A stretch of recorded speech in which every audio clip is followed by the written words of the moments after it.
Америка нагло се врти на својот пат кон електричната иднина, посебно меѓу најпопуларниот тип возила – пикапите.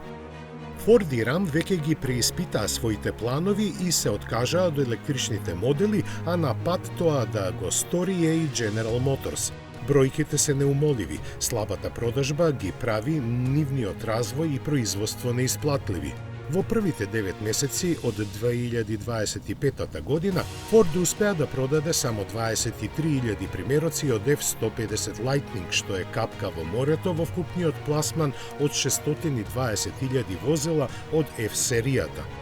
Кај General Motors е уште полошо, бидејќи нешто малку поголемата количина продадени возила е распоредена на 3 модели – Chevrolet Silverado, GMC Sierra и скапиот Hammer.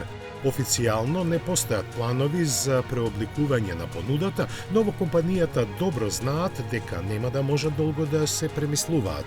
Сигнал за тоа им дава и одлуката на Volkswagen, после само една година да го повлече од пазарот ID Buzz. Тој треба да се врати кога работите малку ќе се подобрат, но во тоа скоро никој не верува, ниту купувачите, ниту пак дилерите на марката.